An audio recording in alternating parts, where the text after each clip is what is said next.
யூடியூப்ல ரொம்ப வருஷமா வீடியோ போடாத ஒரு ஃபேமஸ் யூடியூபர் மாதிரி தான் இன்னைக்கு பண்ண போறோம்.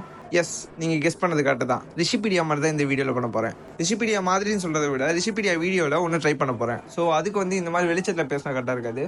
லைட் ஆஃப் பண்ணிட்டு வரேன். ஓகே, லைட் ஆஃப் பண்ணியாச்சு. ஒரு நிமிஷம். ஸோ இப்போ கரெக்டாக இருக்கும்னு நினைக்கிறேன். ஸோ ஸ்டார்ட் பண்ணலாம். கண்ணால் காண்பது போய் காதால் இல்லை. ஸோ ஸ்டார்ட் பண்ணலாம். கண்ணால் காண்பதும் பொய், காதால் கேட்பதும் பொய்ன்னு சொல்லுவாங்க. காதால கேட்கறது பொய்யா இருக்கலாம், கண்ணால பாக்குறது கூட பொய்யா இருக்கலாம். ஆனா கேமரால பாக்குறது, சிசிடிவி கேமரால இருக்கான 5 நம்ப முடியாத விஷயத்த பத்தி தான் இன்னைக்கு நம்ம வீடியோல பார்க்க போறோம். நான் தான் ரிஷி. Welcome to Rishipedia.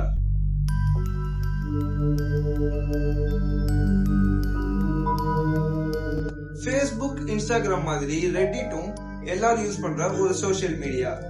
அதுல ஃபேக்ட் அண்ட் டிப்ரஸ்ட்னு யூசர் நேம் வச்சிருக்க ஒரு யூசர் நைட் ஆனாலே அவர் வீட்டை சுத்தி யாரும் நடக்கிற மாதிரி, ஜன்னல் கதவுல யாரோ தட்டுற மாதிரி இருக்குன்னு அந்த ரெடிட்ல போஸ்ட் பண்ணிருக்காரு. இந்த போஸ்ட பார்த்து அவரோட ஃபாலோவர் ஒருத்தர் வீட்டோட டோர்ல ஒரு கேமரா வைக்க சொல்றாரு. சோ தட் யாராவது வராங்களா போறாங்களான்றத காலையில எந்திரிச்சு பார்க்கலாம். இந்த கமெண்ட் பார்த்த யூசரும் விவிண்ட் அப்படின்ற ஒரு டோர்பெல் கேமராவை அவரோட வீட்டுல இன்ஸ்டால் பண்றாரு. அந்த கேமரா 24/7 24 மணி நேரமும் ரெக்கார்ட் மட்டும் பண்ணாம ஏதாவது மோஷன் டிடெக்ட் ஆனா போனுக்கு நோட்டிபிகேஷன் அனுப்பும். இந்த கேமரா இன்ஸ்டால் பண்ண கொஞ்ச நாள்ல அந்த யூசரோட போனுக்கு கேமரா மாதிரி யாரும் நகர்றாங்கன்னு தொடர்ந்து நோட்டிபிகேஷன் வந்துருக்கு. நைட்டு 12 மணில இருந்து காலையில 5 மணி வரைக்கும் எமோஷன் ஹாஸ் பீன் டிடெக்டட், அதாவது கேமரா மாதிரி யாரும் நகர்றாங்கன்னு இவருக்கு நோட்டிபிகேஷன் தொடர்ந்து வந்துகிட்டே இருந்திருக்கு.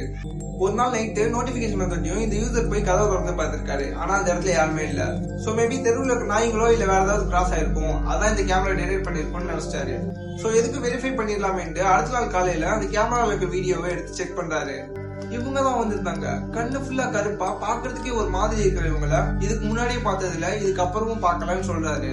ஜோ ஹமிங்ஸ் அப்படின்ற ஒருத்தவரோட வீட்டுல சம்பந்தமே இல்லாம சாப்பாடு காண போக ஆரம்பிச்சிருக்கு.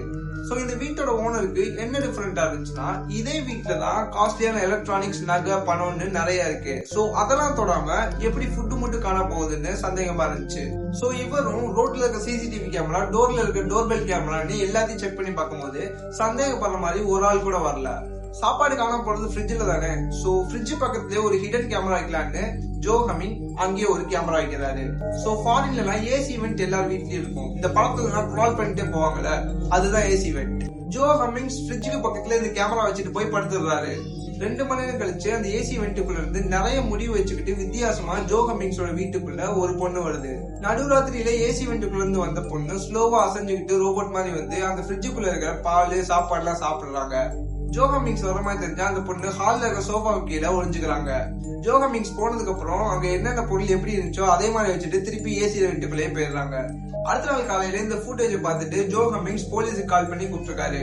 போலீஸ் வந்து அந்த ஏசி வெண்ட்டை செக் பண்ணி பார்க்கும்போது அந்த பொண்ணு ஒரு வார்த்தை கூட பேசல. அந்த பொண்ணு எங்க இருந்து வந்தா, அந்த பொண்ணு பேர் என்ன, எப்படி உள்ள வந்தான்னு ஒரு வார்த்தை கூட பேசல.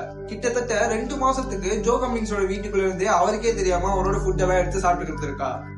சொல்லுவாங்கல்ல, இந்த கார் 100 வருஷத்துக்கு முன்னாடி வச்சிருந்தாங்க, இந்த பெயிண்டிங் 300 வருஷத்துக்கு முன்னாடி பண்ணதுன்னு. சோ இதெல்லாம் வந்து ஆன்டிக்னு சொல்லுவாங்க, அதாவது அரிய வகை பொருட்கள். அந்த பொருளை வாங்குறவங்களுக்கு அந்த பொருளை முன்னாடி யார் வச்சிருந்தான்றது தெரியும். பட் அந்த பொருளுக்கு பின்னாடி இருக்க கதை தெரியுமா?